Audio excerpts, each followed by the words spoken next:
मुल्क के तिजारती मरकज कराची में टारगेट किलिंग की तशवीशनाक हद तक बढ़ती हुई सूरत हाल के पेश नज़र शहर की बड़ी सियासी जमात MQM ने मुल्क को गैर कानूनी के साथ साथ कानूनी असलहा से पाक कराने का बिल पार्लियामेंट में जमा करा दिया।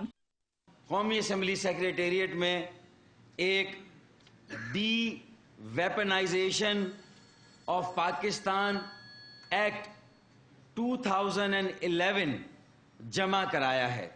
अवामी नेशनल पार्टी ने मुजव्वज़ा बिल का खैर मकदम किया, लेकिन इसकी क़यादत ने इस मुहिम के आगाज के लिए कराची को सबसे मौजूद शहर का दर्जा दिया।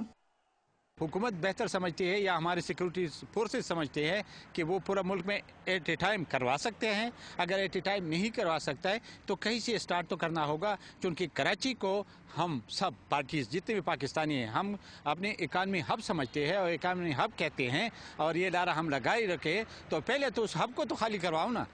ताहम MQM के हलकों का कहना है कि मुल्क को असलहा से पाक करने का आगाज कराची से करने में कोई मज़ाइका नहीं, लेकिन ज्यादा बेहतर है कि इसका आगाज मुल्क भर से किया जाए। यार बिल्कुल पूरे मुल्क से ख़त्म होना चाहिए, क्योंकि देखिए अगर कराची में ख़त्म करते हैं तो फिर क्या होगा कि ख़त्म तो हो जाएगा लेकिन उसके बाद महंगी मिलेगी। दूसरी जानिब ये नुक्ता भी उठाया जा रहा है कि गैर कानूनी असलहा से मुल्क को पाक कराना कोई आसान काम नहीं होगा।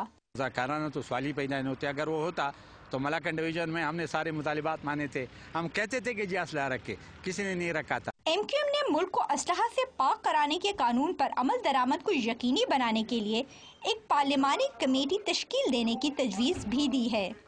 MQM मुल्क को असलहा से पाक कराने की ख्वाहिशमंद है, अलबत्ता इस काम का आगाज कराची से शुरू करने पर वो झिझक महसूस करती है।